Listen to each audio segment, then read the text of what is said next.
Hello guys, welcome back to my channel. और आज का टॉपिक है CFT, that is crystal field theory. और इससे बहुत सारे क्वेश्चन एग्ज़ाम में पूछे जाते हैं। तो आज हम CFT को कंप्लीट डिस्कस करेंगे। उसके पोस्टुलेट्स क्या हैं, कोऑर्डिनेशन कंपाउंड्स में CFT क्या रोल प्ले करती है, उसके लिमिटेशंस क्या है, VBT से किस तरह से बेटर है, और जो चीज़ें VBT एक्सप्लेन नहीं कर पाई वो चीज़ें CFT किस तरह से एक्सप्लेन करती है। और लास्ट वीडियो में हमने VBT को कंप्लीट पूरा डिस्कस कर लिया था। तो चलिए शुरू करते हैं, that is CFT। So according to Bethe in 1929, the structure of ionic crystal in solid state is helpful in understanding the bonding pattern. तो यानी कि CFT किसके बारे में डील कर रहा है? आयनिक क्रिस्टल। आयनिक क्रिस्टल मीन्स आपका कैटायन और एनायनिक फॉर्म हो गई यहाँ पे। यानी कि CFT एक तरह से आपको क्या बताएगा कि जो आपका कोऑर्डिनेशन कंपाउंड है एक तरह से वो आयनिक बॉन्डिंग या आयनिक इंटरेक्शन के ऊपर बेस्ड है। कि अगर the structure of ionic crystal in solid state is helpful in understanding the bonding pattern. जैसे VBT क्या था, VBT की लिमिटेशन थी कि वो बॉन्डिंग पैटर्न को एक्सप्लेन नहीं कर पाया, बट CFT क्या कहता है कि आयनिक क्रिस्टल्स के अंदर हम बॉन्डिंग को ईजिली अंडरस्टैंड कर सकते हैं। अब वो किस तरह से अंडरस्टैंड कर सकते हैं? इन अनायन इन crystal generally generate a crystal field. अनायन कौन है यहाँ पे? अनायन है आपका लीगेंड, ठीक है। तो लीगेंड आपका ल्यूइस बेस की तरह काम करेगा, और वही आपका एनायन है जो आपके ल्यूइस एसिड मीन्स मेटल को क्या करेगा? इलेक्ट्रॉन को डोनेट करेगा। सो यहाँ पे जो आपका एनायन है वो एक तरह से क्या जनरेट करेगा? एक लीगेंड फील्ड जनरेट कर सकता है, या फिर आप उसको बोल सकते हैं कि वो वहाँ पे एक क्रिस्टल फील्ड जनरेट करेगा जो आपका एनायन होगा। Now ligand in coordination complex generally generate electrostatic field और लीगेंड फील्ड। सेम चीज़ रिपीट हो रही है कि आपका जो लीगेंड है, जो एनायन है, वो आपका एक तरह की इलेक्ट्रोस्टैटिक फील्ड या आप कह सकते हैं कि लीगेंड फील्ड को जनरेट करेगा जब वो मेटल के कांटेक्ट में आएगा। Now in crystal anions are arrange in tetrahedral और ऑक्टाहेड्रल और क्यूबिकॉइड। अब जो आपका एनायन है वो कहाँ प्रेजेंट हो सकता है? वो टेट्राहेड्रल अरेंज हो सकता है, उसका अरेंजमेंट ऑक्टाहेड्रल हो सकता है, या फिर उसका अरेंजमेंट आपका क्यूबिक हो सकता है। और वो प्रेजेंट होगा आपके एनायंस के वॉइड्स के अंदर। जो आपका सॉलिड स्टेट जो होगा आपका स्ट्रक्चर का, जो सॉलिड क्रिस्टल की फॉर्म में होगा, उसमें वो वॉइड वाले रीजन में आपका एनायन जो होगा वो प्रेजेंट होगा। In complex ligands are arrange according to tetrahedral और ऑक्टाहेड्रल सिमेट्रिक फील्ड। क्या है कि जो आपका लीगेंड है वो दो तरह की सिमेट्रिक फील्ड जनरेट करेगा। वो आपका ऑक्टाहेड्रल सिमेट्री भी हो सकती है और वो आपकी टेट्राहेड्रल सिमेट्री भी हो सकती है, ठीक है। And according to CFT complex formation is ion ion और आयन डाइपोल इंटरेक्शन। यानी कि CFT क्या कहता है? CFT ये कहता है कि जो आपका लीगेंड और जो आपका मेटल है उसके बीच में जो इंटरेक्शन है वो कैसी हो सकती है? वो आयन आयन इंटरेक्शन हो सकती है और वो आयन डाइपोल इंटरेक्शन हो सकती है। आयन आयन किस तरह से हो सकता है? जैसे आपका सेंट्रल मेटल एटम है तो वो कैटायन का फंक्शन परफॉर्म करेगा, और जो लीगेंड है वो आपका एनायन का फंक्शन परफॉर्म करेगा। तो वहाँ पे क्या हो सकता है? Ion ion interaction. दूसरा हो सकता है आयन डाइपोल। आयन डाइपोल किस तरह से कि जो आपका सेंट्रल मेटल एटम है वो क्या है? वो आपका कैटायनिक फॉर्म में प्रेजेंट होगा, और जो आपका लीगेंड है वो क्या हो सकता है? वो इनको न्यूट्रल मॉलिक्यूल हो सकता है, लाइक अमोनिया हो गया, वाटर हो गया। तो ये न्यूट्रल मॉलिक्यूल है, यानी कि ये किस तरह के हैं? ये डाइपोल हो गया। और आपका तो ये इंटरेक्शन कैसे हो जाएगी? आयन डाइपोल इंटरेक्शन, ठीक है। क्या था कि CFT बेसिकली डील करता है electrostatic interaction between the metal and ligand. वो बोलता है कि मेटल और लीगेंड के बीच में आयनिक इंटरेक्शंस है, कि जहाँ पे आपका मेटल जो है वो आपका कैटायन का फंक्शन परफॉर्म करता है, और जो लीगेंड है आपका वो एनायन का फंक्शन परफॉर्म करेगा।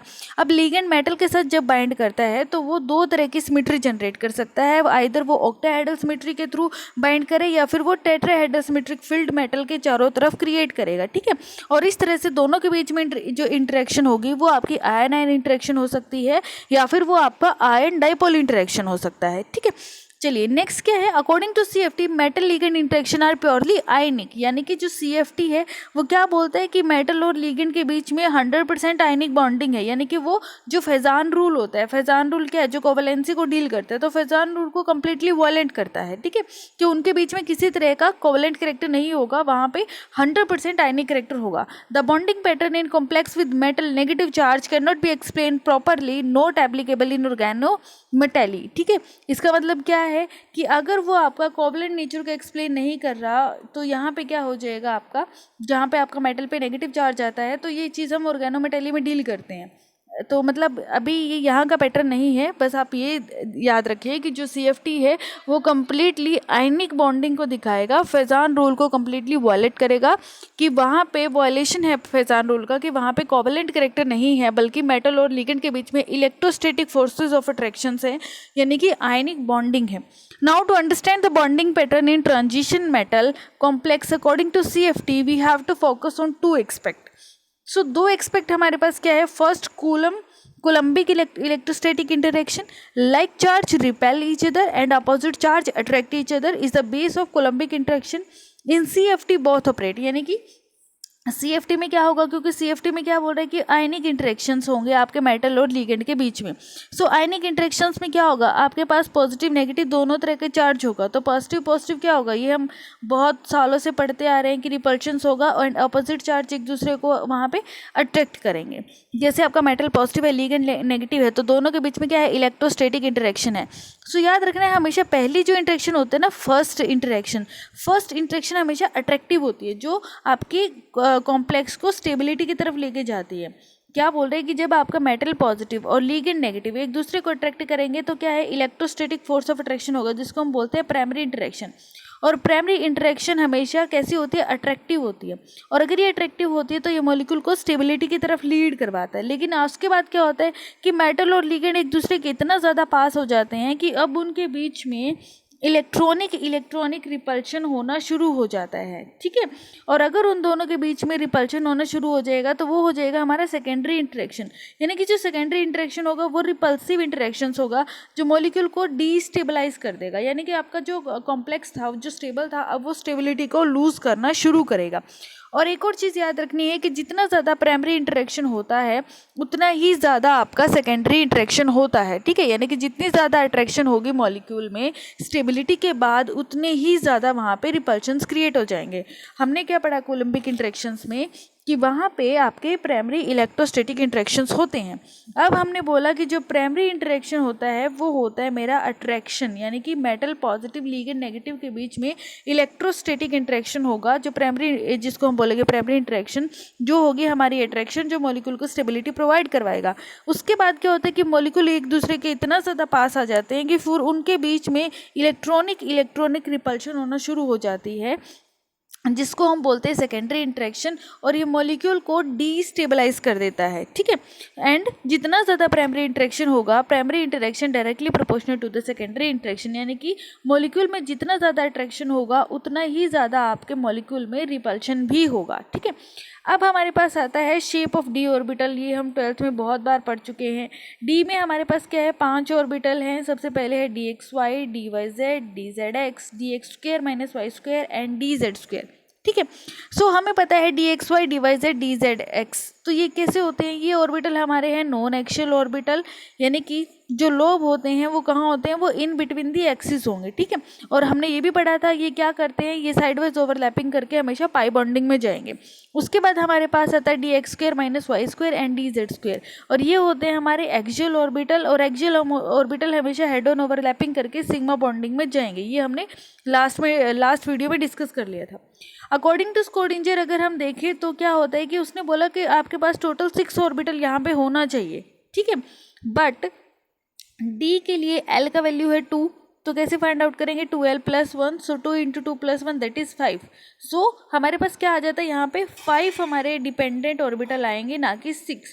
सो 6 डिपेंडेंट ऑर्बिटल होना चाहिए था according to Schrodinger mathematic equation, but according to quantum mechanics in physical reality only 5 orbital should be there, because l = 2 and ml हमारे पास हो जाएगा 2l + 1, तो हमारे पास आ जाता है m का value 5। So we have to take the linear combination of 2 orbital that is DZ² - X² and DZ² - Y²।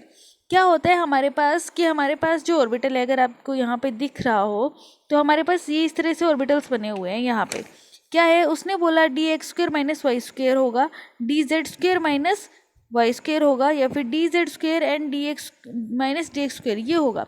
तो हम क्या करते हैं, DX² - Y² तो हमारे पास है। उसके बाद जो हमारे पास ये है DZ² - Y² and DZ² - DX², यहाँ पे हम इन दो ऑर्बिटल का क्या लेते हैं, कम्बिनेशन ले लेते हैं।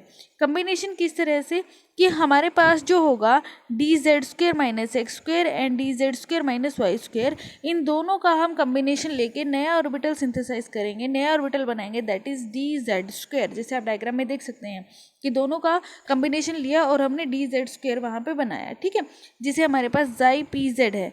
pz के लिए क्या होता है, कोस थीटा, ठीक है।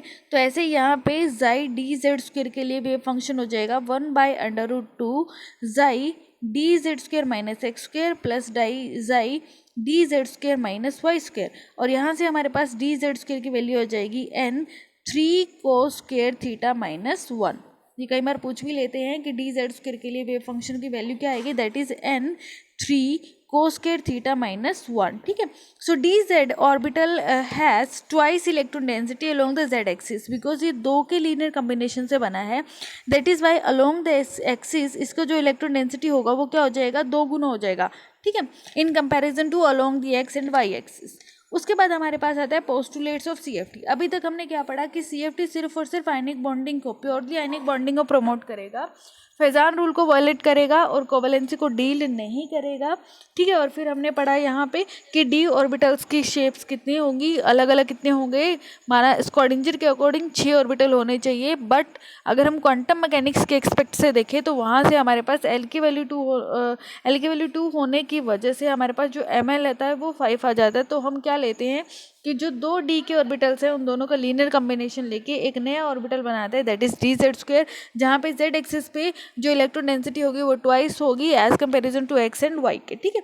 उसके बाद हमारे पास आता है पोस्टुलेट्स। पोस्टुलेट्स में फर्स्ट पोस्टुलेट है आपके पास ligand act as the point charge, और ये बहुत इंपॉर्टेंट है, इससे रिलेटेड आपको स्टेटमेंट मिलेंगे कि जो आपका लिगेंड है वो पॉइंट चार्ज की तरह काम करेगा and there is no orbital, orbitals are not consider, कि लिगेंड के ऑर्बिटल्स आपको कंसिडर ही नहीं करने, यानी कि एक तरह से लिगेंड के पास ऑर्बिटल है ही नहीं। CFT ये कहता है, क्या कहते हैं CFT, फर्स्ट पॉइंट ये है कि लिगेंड आपका क्या होगा, लिगेंड आपका पॉइंट चार्ज होगा और उसके पास कोई ऑर्बिटल नहीं होगा।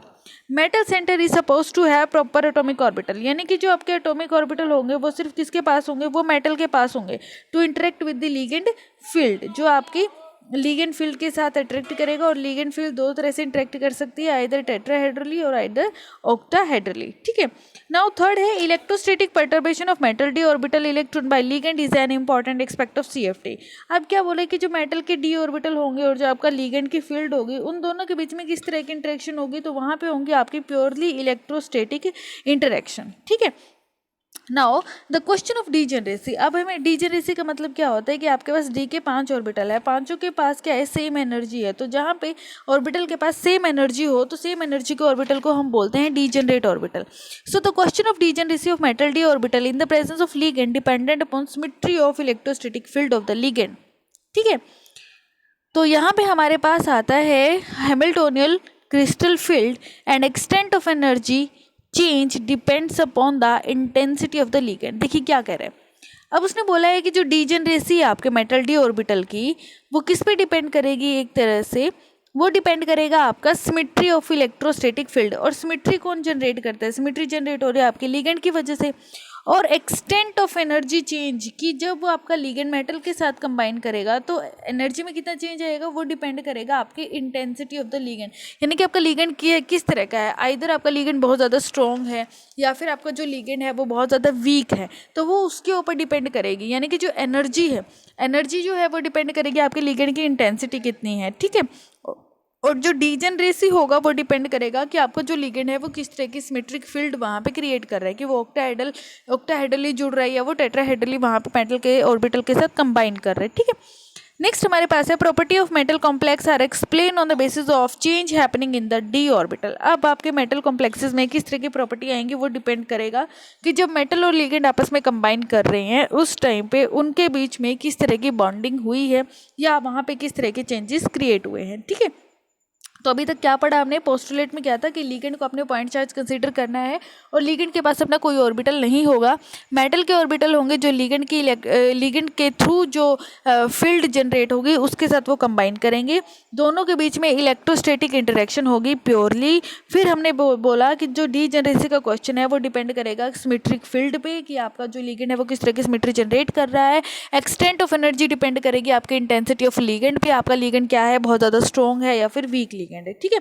और जो प्रॉपर्टी है आपके कॉम्प्लेक्स की वो डिपेंड करेगी उस टाइम पे कि जब वो मेटल लिगेंड के साथ बाइंड कर रहा है उस टाइम पे उन दोनों के बीच में किस तरह की इंटरेक्शन है और क्या क्या वहाँ पे चेंजेस क्रिएट हो रहे हैं। उसके बाद अगर आप इस डायग्राम को देखिए, इस डायग्राम से भी बहुत सारे क्वेश्चन पूछा जाता है कि स्टार्टिंग में क्या होगा कि जो मेटल है आपका, मेटल आयन एंड लिगेंड वो एक दूसरे के क्या होंगे, कांटेक्ट में आएंगे। तो यहाँ पे मेटल के पास डी ऑर्बिटल है, डी ऑर्बिटल में आपके पास क्या है, तो डी में आपके पास 5 ऑर्बिटल है, तो यानी कि एच नोट है यहाँ पे, हैमिल्टोनियन क्या है एक तरह से 0 या इनिशियल स्टेट में आप कह सकते हैं। फिर क्या होगा वहाँ पे अट्रैक्शन होगी, अट्रैक्शन की वजह से क्या होगा मॉलिक्यूल में स्टेबिलिटी आएगी, तो प्राइमरी इंटरेक्शन जो हो गया वो हो गया मेरा अट्रैक्शन, जैसे आप देख सकते हैं यहाँ पे M positive L negative primary interaction. अब प्राइमरी इंटरेक्शन के बाद क्या होगा, मेरा मॉलिक्यूल जो होगा वो स्टेबलाइज हो जाएगा। स्टेबलाइज होने के बाद यहाँ पे जो ये एच सी लिखा हुआ है इसका मतलब है हैमिल्टोनियन, इसका मतलब है हैमिल्टोनियन कूलम, ठीक है। अब यहाँ पे क्या होगा, स्टेबलाइज होने के बाद अब स्टेबल हो गया यानी कि प्राइमरी इंटरेक्शन हो गया यानी कि अट्रैक्शन हो गया।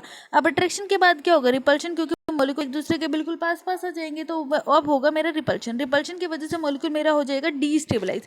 तो मेरे 5 ऑर्बिटल डीस्टेबलाइज स्टेज में चले गए यानी कि वो एक्साइटेड हो गए एक तरह से, और जब वो एक्साइटेड होगा रिपल्शन होगा तो अब मेरा जो डी ऑर्बिटल है वो स्प्लिट कर जाएगा 2 एनर्जी लेवल में। फर्स्ट एनर्जी लेवल बनेगा T2G अगर वो ऑक्टाहेड्रल फील्ड जनरेट कर रहा है, और सेकंड हो जाएगा मेरा EG, ठीक है। T2G में क्या होगा, DXY DYZ DZX, और मेरा EG में हो जाएगा DX² माइनस वाई स्क्वायर और DX DZ स्क्वायर, ठीक है। तो ये हो जाएगा मेरा, तो यहाँ पे आएगा मेरे पास HCF that is Hamiltonian crystal field, ठीक है। अब ligand is in the vicinity of metal orbital with proper symmetry, और जो मेरे जो T2G है वो कैसे हैं, वो नॉन एक्शियल है आपको पता ही है, और EG कैसा है मेरा, वो एक्शियल है। सो इस तरह से आपका जो कंप्लीट हम बोलते हैं कि स्प्लिटिंग किस तरह से होती है डी ऑर्बिटल की, तो वो स्प्लिटिंग दिखाई हुई है कि स्टार्टिंग में हैमिल्टोनियन 0 है, उसके बाद क्या होगा, मेटल लिगेंड एक दूसरे के पास आएंगे, अट्रैक्शन होगी, अट्रैक्शन से मॉलिक्यूल स्टेबलाइज होगा, स्टेबलाइज होने के बाद क्या हो जाएगा, जब वो बिल्कुल पास आ जाएंगे तो वहाँ पे रिपल्शन क्रिएट होगी, रिपल्शन से क्या हो जाएगा, मॉलिक्यूल एक्साइटेड हो जाएगा, एक्साइटेड होने के बाद वो क्या करेगा, स्प्लिटिंग हो जाएगी वहाँ पे, और स्प्लिटिंग हो जाएगी अगर मेरा लिगेंड ऑक्टाहेड्रल फील्ड को जनरेट करता है तो T2G और EG में हो जाएगा, T2G नॉन एक्शियल होगा, EG मेरा एक्शियल हो जाएगा, ठीक है। अब अगर एस ऑर्बिटल की बात करें तो एक्स जो है वो मेरा स्प्लिट होता है A1G में, पी मेरा स्प्लिट होता है T1U में, और डी आपने देख ही लिया अभी वो स्प्लिट होता है T2G और EG के अंदर। तो अगर मुझे यहाँ पे कंप्लीट हैमिल्टोनियन फाइंड आउट करना है तो कंप्लीट हैमिल्टोनियन क्या हो जाएगा, H0 प्लस HC, ठीक है, Hamiltonian coulomb plus HCF Hamiltonian crystal field plus में H आइसो, तो ये हो जाएगा मेरा कंप्लीट हैमिल्टोनियन इस पूरी इंटरेक्शन में, ठीक है।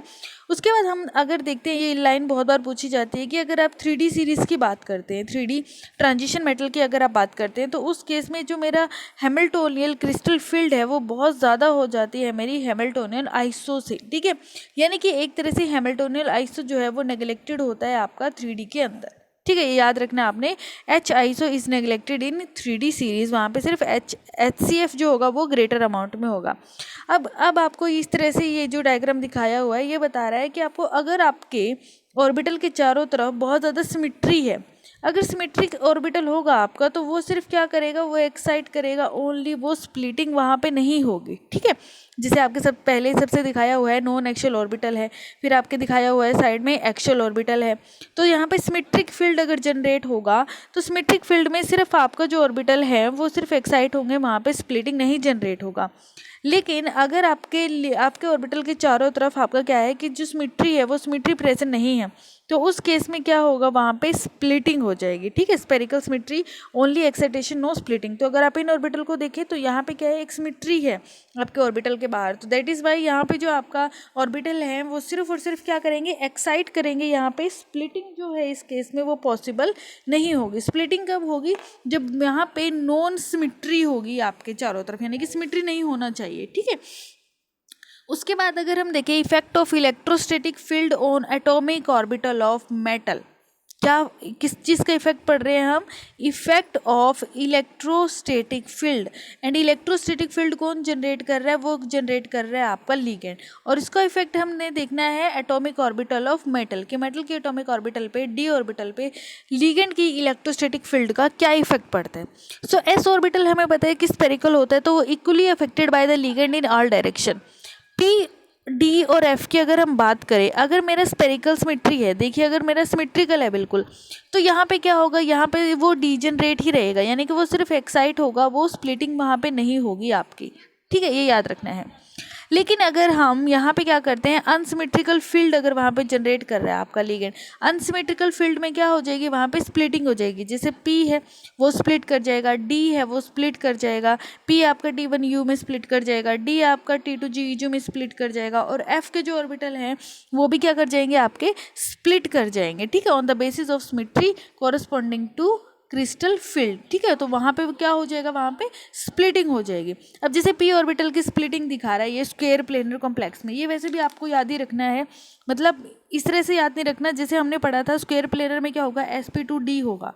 और मैंने आपको बताया था जहाँ पे भी स्क्वायर वर्ड यूज हो जाए वहाँ पे d हमेशा कौन सा होगा, दैट इज dx² - y², ठीक है।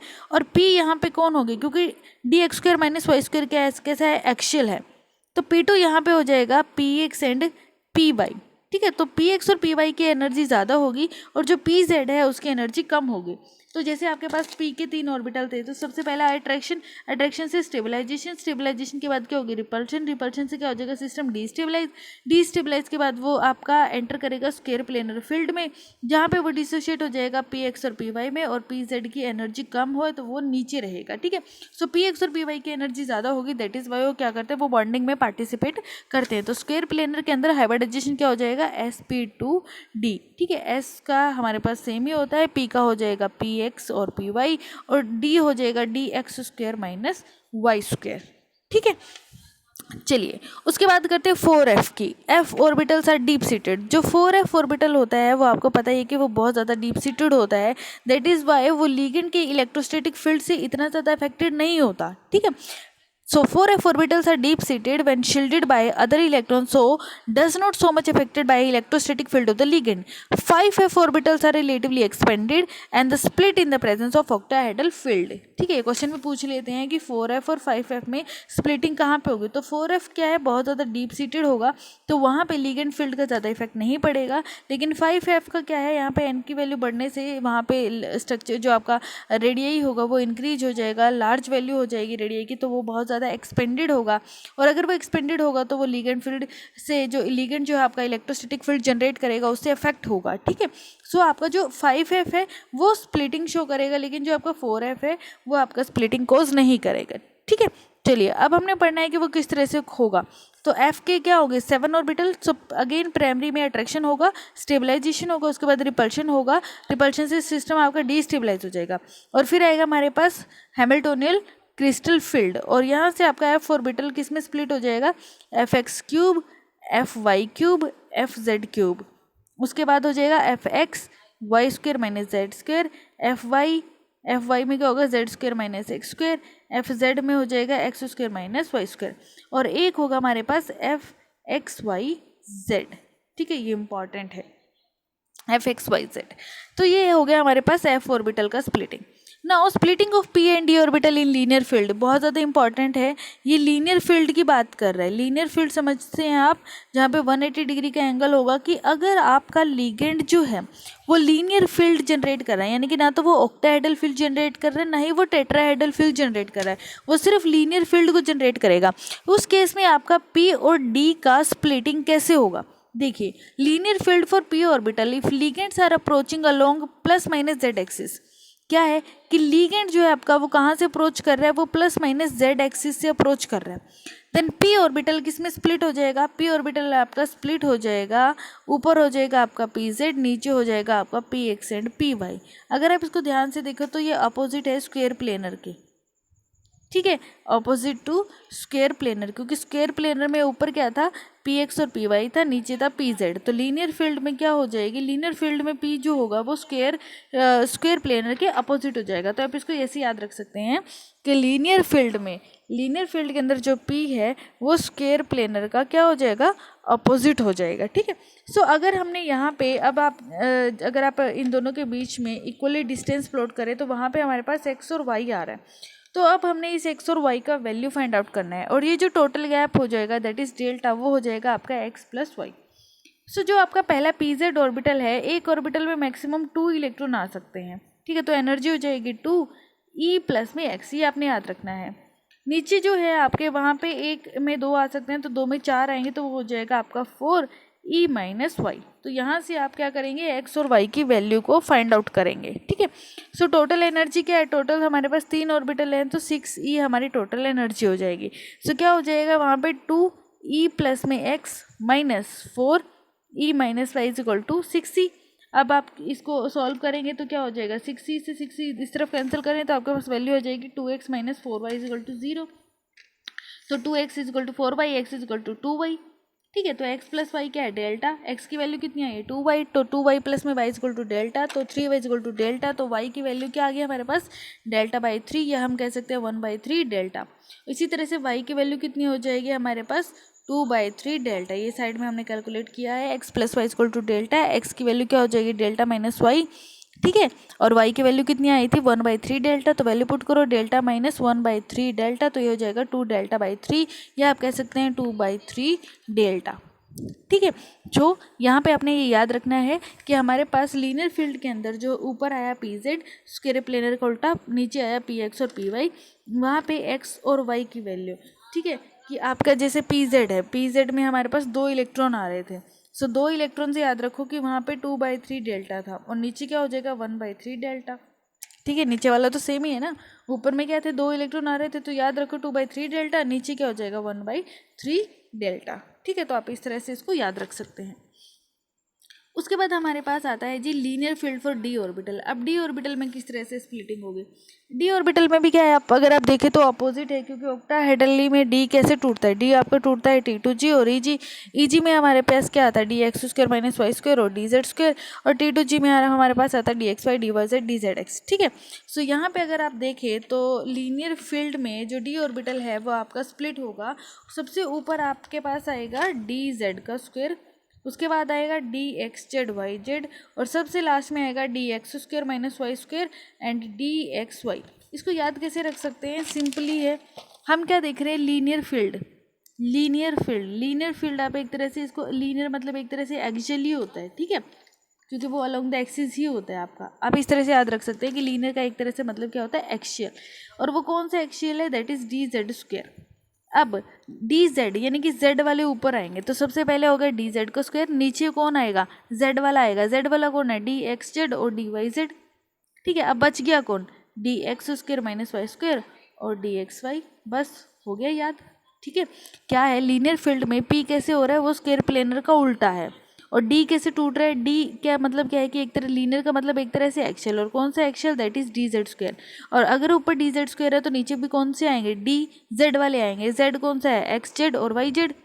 ठीक है, और नीचे जो बच गए हैं that is DX² minus y square और DXY। तो इस तरह से आपको इजीली ये याद हो जाएगा। ठीक है, चलिए नेक्स्ट करते हैं, that is splitting of D orbital in octahedral field. Octahedral field में हम बहुत बार कर चुके हैं, टोटल एनर्जी हमारे पास 10 ही होगी क्योंकि 5 ऑर्बिटल है।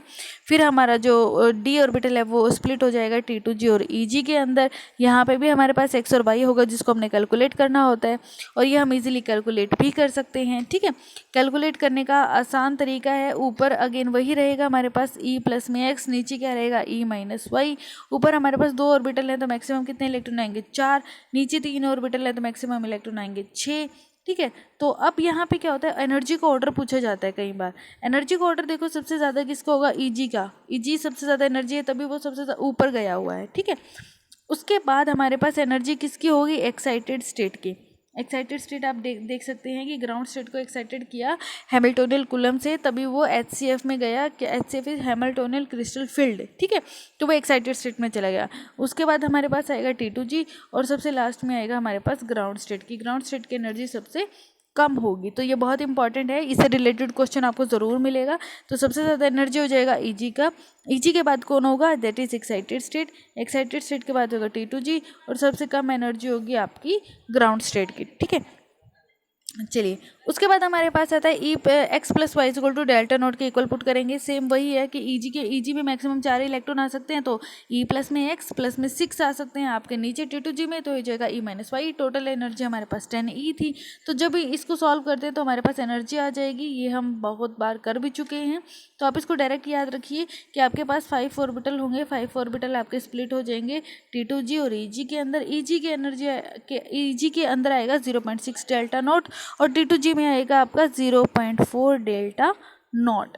ठीक है, between the axis inter convertible, यानी कि जो आपका T2G है वो किस तरह के ऑर्बिटल हैं आपके T2G में एक दूसरे में इजीली कन्वर्ट हो सकते हैं, डीजनरेट हैं। ऐसे इसी तरह से आपके Eg जो ऑर्बिटल होंगे वो भी डीजनरेट होंगे, इजीली एक दूसरे में कन्वर्टेबल ऑर्बिटल्स आपके होंगे। सो आपका T2G और Eg में स्प्लिट हो जाएगा। T2G में आपका एनर्जी 0.4 डेल्टा नॉट और Eg में आपका एनर्जी है 0.6 डेल्टा नॉट। आप इसको याद कैसे कर सकते हैं, देखिए ऑक्टाहेड्रल की बात कर रहे हैं, ऑक्टाहेड्रल मतलब 6 कोऑर्डिनेशन नंबर, तो ऊपर क्या रहेगा 6 वाला रहेगा, तो 0.6 और नीचे क्या बचेगा 0.4। ठीक है, इस तरह से आप इसको याद रख सकते हैं। उसके बाद हमारे पास आता है it is easy to understand that equivalent character of orbital in T2G set they are equivalently situated with respect to ligand orbital and can be mutually transferable by simple symmetric operations or degeneracy in nature। यानी कि ये क्या कह रहा है कि जो आपका T2G में ऑर्बिटल है ना, आपके 3 orbital D x y y z z x, ये क्या है, ये इजीली एक दूसरे में कन्वर्ट हो सकते हैं, यानी कि डीजेनरेसी है यहाँ पे।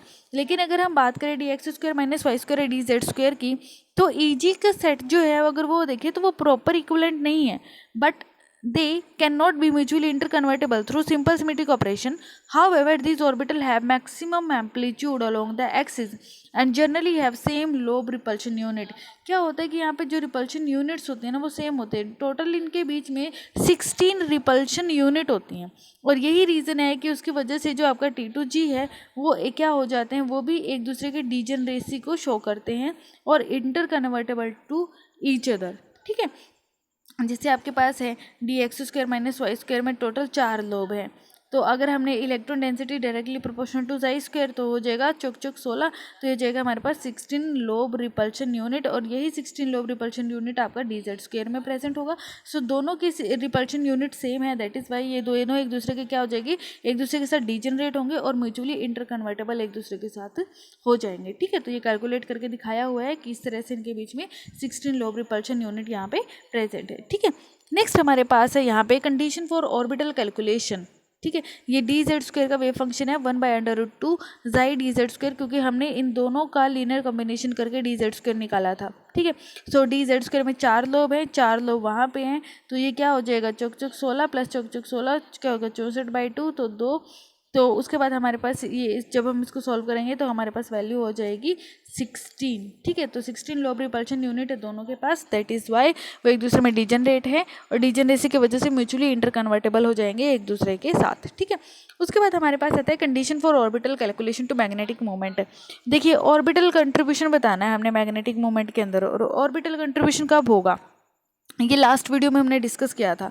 ऑर्बिटल कंट्रीब्यूशन 3D सीरीज में एक ही केस में हो सकता है, जब मेरा T2G में क्या हो अनसिमेट्रिकल फिलिंग, और उसके लिए हमने फॉर्मूला बनाया था 1245। क्या था T2G में 1245, जहाँ पे भी होगा तो वहाँ पे वो क्या करेंगे, हमेशा ऑर्बिटल कंट्रीब्यूशन करेंगे मैग्नेटिक मोमेंट में। VBT क्या कहता है कि 3D सिर्फ spin only magnetic moment show करते हैं, यानी कि वहाँ पे सिर्फ स्पिन है जो मैग्नेटिक मोमेंट में कंट्रीब्यूशन करेगा, और स्पिन का फॉर्मूला कहता है n × n+2 का अंडर रूट। बट CFT क्या कहता है कि सिर्फ वहाँ पे स्पिन कंट्रीब्यूशन ना होकर वहाँ पे ऑर्बिटल कंट्रीब्यूशन भी होगा, और ऑर्बिटल कंट्रीब्यूशन के लिए CFT ने कंडीशन लगाई थी कि ये तभी हो सकता है जब T2G में अनसिमेट्रिकल फिलिंग हो, और T2G में अनसिमेट्रिकल फिलिंग थी 1245 की। तो जहाँ पे भी T2G में 1 होगा 2 होगा 4 होगा 5 इलेक्ट्रॉन्स होंगे, तो वहाँ पे क्या हो जाएंगे ऑर्बिटल कंट्रीब्यूशंस वहाँ पे रहेगा आपका। ठीक है, तो उसके बाद हमारे पास होगा कि यहाँ पे T2G में जैसे नीचे डायग्राम में दिखाया हुआ है T2G1 T2G2 T2G4 T2G5, ये हो गया हमारा ऑक्टाहेड्रल, और G अगर हम गायब कर दें, G का मतलब G रेड यानी कि सेंटर ऑफ सिमेट्री, तो वो हो जाएगा हमारा टेट्राहेड्रल। टेट्राहेड्रल में भी सेम रहेगा, दैट इज़ 1245। ठीक है, उसके बाद हमारे पास आता है the term of 10 DQ D and Q हमने यहाँ पे कि हम जो 10 DQ वर्ड यूज़ करते हैं वो किस तरह से डिराइव किया हुआ है, ठीक है। So required in qualitative measurement of CFT, यानी कि अगर आपको क्रिस्टल फील्ड थ्योरी में क्रिस्टल फील्ड स्टेबलाइजेशन एनर्जी को फाइंड आउट करने के लिए हम DQ वर्ड का यूज़ करते हैं 10 DQ का, तो वो हमने कहाँ से लिया है, the Hamiltonian operating of the system generally there are these are potential term है जो आपका डी और क्यू है, जहाँ पे डी का वैल्यू होता है आपके पास 35 ZE/4 A⁵ जहाँ पे Z क्यों होगा, Z होगा आपका charge on the ligand, E क्या होगा चार्ज ऑन इलेक्ट्रॉन, और A क्या होगा आपका मेटल और लिगेंड के बीच का डिस्टेंस, और Q की वैल्यू आपके पास होती है 2E r⁻⁻4 डिवाइड बाई 10⁵ और जो हमारे पास DQ आता है जब हम इसको सॉल्व करते हैं, सो DQ की वैल्यू हमारे पास आती है ZE² r⁻4 डिवाइड 6 A⁵ या, और जहाँ पे जो डायपोल क्रिएट होता है उस डायपोल की वैल्यू होती है 5 μr² डिवाइड बाई 6 A⁵ ये आपको याद रखने की ज़रूरत नहीं है, सिर्फ आप DQ को वैल्यू याद रखें। DQ क्या होगा, ZE² r⁻5 divide by 6 A⁵, ठीक है। क्या है DQ, ZE² r⁻4 divide by 6 A⁵, तो आपने ये याद रखना है, ठीक है। चलिए नेक्स्ट हमारे पास है formula of the cubic complex. Cubic complex हमने पढ़े थे अगर आपको याद हो तो। सो क्यूबिक में हमने पढ़ा था कि metal is at body centre. आपका मेटल, अगर हम एक क्यूब को ले, एक क्यूब के अंदर जो आपका मेटल है वो आपका सेंटर में प्रेजेंट होगा, एंड लिगेंड जो होगा वो अप्रोच करेगा फेस ऑफ द क्यूब से, फेस ऑफ द क्यूब। और हमने पढ़ा था कि जब लिगेंड मेरा फेस से अप्रोच करेगा तो कौन से डी ऑर्बिटल पार्टिसिपेट करेंगे, क्योंकि फेस के टुवार्ड कौन सा होता है, DX² - Y² और DZ², ये फेस की तरफ होंगे, तो फेस के लिए ये ऑर्बिटल आपका पार्टिसिपेशन करेंगे, ठीक है। तो अगर हमारा, और ये कब है, जब हम वो ऑक्टाहेड्रल फील्ड जनरेट कर रहे हैं। उसके बाद metal is at the body centre, अगर लिगेंड आपका कॉर्नर से अप्रोच करेगा तो कॉर्नर से होगा हमारा DXY DYZ एंड DZX। तो ये कब होगा, जब आपका लिगेंड कॉर्नर से अप्रोच कर रहा है। तो ये याद रखना, जब कॉर्नर से अप्रोच करेगा तो DXY DYZ DZX होगा, और जब आपका लिगेंड फेस, डायरेक्ट फेस से अप्रोच करेगा तो अब आपके पास हो जाएगा DX² - Y² और DZ²। Number of ligand approach कितने होंगे, कॉर्नर में नंबर ऑफ लिगेंड अप्रोच 8 होंगे, और उनके बीच में क्या होगा, कोई डायरेक्ट इंटरेक्शन नहीं होगा। So there is no direct interactions. जैसे आपका यहाँ पे डायग्राम देख सकते हैं कि ऑक्टाहेड्रल के अंदर लिगेंड अप्रोच कर रहे हैं फेस से, तो आपके पास इस तरह से ऑक्टाहेड्रल ज्योमेट्री बन जाएगी, ठीक है। क्यूबिक में भी आपके पास इस तरह से, क्यूबिक में ये साइड में आपको दिखाया हुआ है ligand approach from the corner, so ये क्यूबिक कॉम्प्लेक्स बन गया। एंगल यहाँ पे 45 का जनरेट होगा। सो cos 45 किसके इक्वल हो जाएगा, 1/√2, जिसकी वैल्यू हो जाएगी 2/3। तो अगर हम देखें तो अगर हम ऑक्टाहेड्रल कॉम्प्लेक्स की बात करें तो 6 लिगेंड जो होगा वो कितना CFSE जनरेट करते हैं, तो वो हमने डेल्टा नोट लिया। एक क्या होगा, डेल्टा नोट बाई 6, और 1 लिगेंड इन क्यूबिक में जो कंट्रीब्यूशन होगा वो हो जाएगा 2/3 का, तो ये हो जाएगा 2/3 इंटू डेल्टा नोट बाई 6, ठीक है। So interaction takes place at an angle, so experience less रोब रिपल्शन, कि आपका जो मेटल और लिगेंड के बीच में इंटरेक्शन होगा वो इस तरह से होगा ताकि वहाँ पे मिनिमम रिपल्शन हो, क्योंकि minimum repulsion means maximum stability. And in cubic पर लिगेंड आपका रिपल्शन कितना होगा, दैट इज 2/3 का with respect to octahedral, because the angle between ligand approach in cubic and ligand approach in octahedral वो कितना है, एंगल यहाँ पे 45, एंड cos 45 इक्वल टू 1/√2, जिसको सॉल्व करके आपके पास वैल्यू हो जाती है 2/3, ठीक है। सो यहाँ पे r क्यूबिक अगर मुझे निकालना है, R⁻ इक्वल टू R0 1/√2, तो RC हो जाएगा R0 इंटू 1/√2 को सोल्व किया, दैट इज 2/3। सो RC क्या हो जाएगा, पर लिगेंड क्यूबिक, और R0 क्या हो जाएगा, पर लिगेंड ऑक्टाहेड्रल।